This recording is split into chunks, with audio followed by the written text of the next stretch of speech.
Steve, there's lots of opinions on favorite popes out there, and I think we owe it to the Catholic world to finally settle the debate. Francis, Benedict, or JP2? Go. That's so mean. Pick one, Steve. Francis. Oh, yeah, pick the one that's in, yeah, just in case. Okay, why?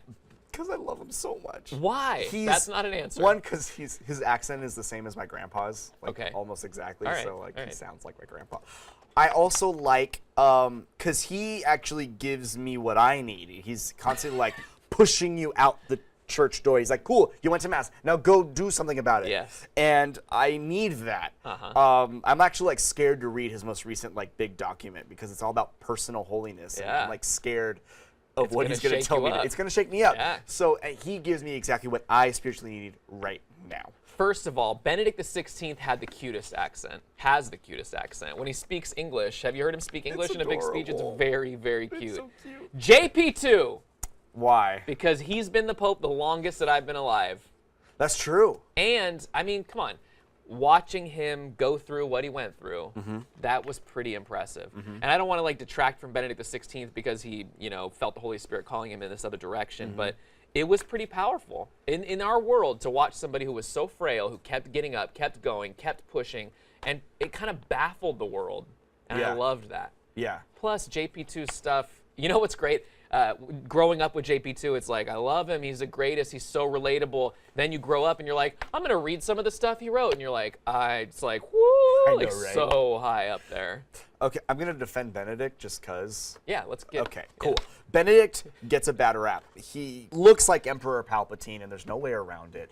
And he's not very photogenic, and he looks kind of scary. But when he wrote and when he preached, it was 1,000% about friendship with Christ. That's all he cared about. He's like, I have to make sure that my Catholics are friends of Christ and that they know that Christ wants this relationship with them. Yeah. And he repeated it over and over and over and over again, and people like were not getting the message. And I feel sorry for him because I don't know.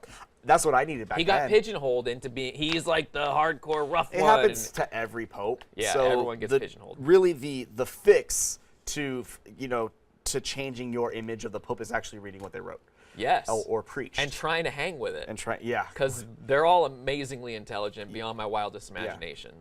And they have so much to offer us. They have so much to offer us. John Paul II's a saint.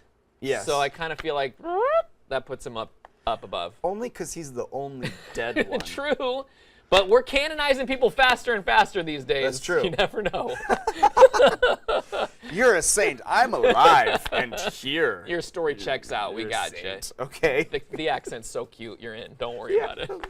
Isn't it great, though, to see Benedict now living out his days, and he's still there. He's still praying for us. He's still drinking beer on his birthday like a champion. I've always appreciated because I heard that right when he moved into the Vatican, he said, we're putting bratwurst on the menu. It's not on there. I'm putting it on. And I'm like, dude, I respect you so much. It's Bavarian. They need their bratwurst and they need their beer. And how much bratwurst has he eaten? And look at how he's still going strong into old age. That's our problem. We have it all wrong here. We don't eat enough bratwurst, you I'm and on. I. Yes. We're gonna That's my change that. takeaway from Pope Benedict. You know what? I changed my mind. Pope Benedict's my favorite because the bratwurst. That's a good take. That's a good take. And